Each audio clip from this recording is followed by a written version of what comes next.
এক চোরের দল বিদায়ের সঙ্গে সঙ্গে আরেক দল লুটপাট শুরু করেছে। মাহমুদুর রহমান মান্নার এই বক্তব্য।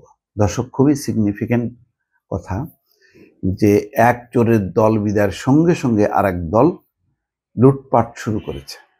তিনি কারোর নাম মেনশন করেননি, কিন্তু আমাদের যারা দৃষ্টি রাখেন ঘটনার প্রবাহ, রাজনৈতিক ঘটনার প্রবাহ এবং যারা বিভিন্ন এলাকায় এলাকায় অবস্থান করছেন, তারা কিন্তু সবাই বুঝতে পারছেন যে মাহমুদুর রহমান মান্নার বক্তব্যের ইঙ্গিত কোন দিকে, কাদের দিকে, এবং এটা যে বাস্তব বিবর্জিত না কথাটা, এটা কিন্তু কোনো কোনো ক্ষেত্রে সত্য, একেবারে সর্বাংশে সত্য তা না।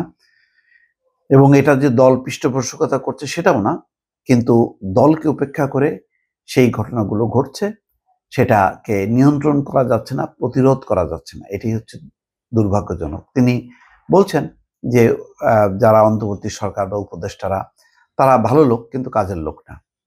কাজের লোক না এই কারণে যে এই দুর্বৃত্তদেরকে তো ঠেকানো সম্ভব হয়নি। রাজনৈতিক নির্দেশনা ছাড়া এগুলি ঠেকানো যায় না। ফলে পরিস্থিতি হলো এই যে সেই শেখ হাসিনার আমলে যে লুটপাট, যেই ধরনের অপকর্ম, সামাজিক অপকর্ম চলত, ঘুষ, দুর্নীতি, ঠিক 5ই আগস্টের পর নতুন প্রেক্ষাপটে নতুন গ্রুপ এসে তারা করছে।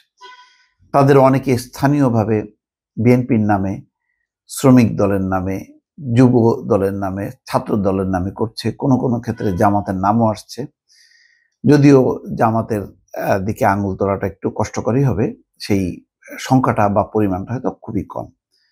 কিন্তু বিএনপিকে ঘিরে নানা ঘটনা ঘটছে।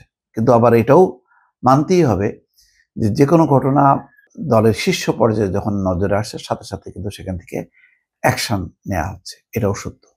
নাগরিক ঐক্যের সভাপতি ও ডাকসু সাবেক ভিপি মাহমুদুর রহমান মান্না বলেছেন, অন্তর্বর্তীকালীন সরকারে যারা আছেন তারা ভালো মানুষ, কিন্তু কাজের মানুষ নন।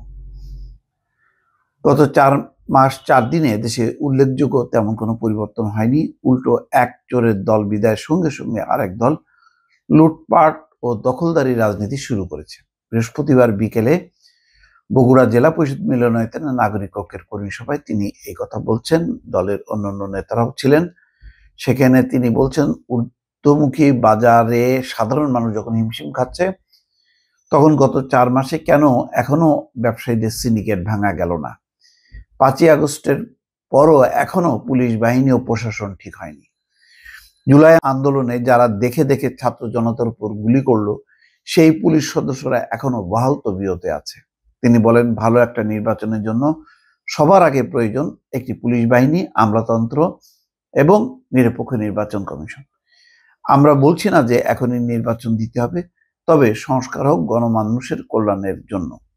ভারতের সাথে সম্পর্কের ব্যাপারে মান্না বলছেন, ভারতের সঙ্গে বন্ধুত্ব হবে বন্ধুত্বের মতো, তবে প্রভুত্বের সম্পর্কে নয়। দেনা পাওনার হিসাব কড়াই গন্ডায় বুঝিয়ে দেওয়া হবে। এখন সময় এসছে নিজেদের পাওনা বুঝে নেওয়ার। বিগত শেখ হাসিনার দুর্নীতির কথাও তিনি উল্লেখ করছেন যে আওয়ামী লীগ 15 বছর ক্ষমতায় থেকে শুধু লুটপাটের রাজত্ব কায়েম করেছে। তারা দেশের মানুষের ভোটাধিকার হরণ করেছে। জনগণ দেশে কোনো নির্বাচিত সরকার পায়নি। রাতের ভোটে তারা অবৈধভাবে ক্ষমতায় আসে। সব মন্ত্রণালয়ে তাদের নেতা কর্মীরা এককভাবে কাজ করেছেন, যে কারণে দেশের 18 কোটি জনগণ সবকিছু থেকে বঞ্চিত হয়েছে।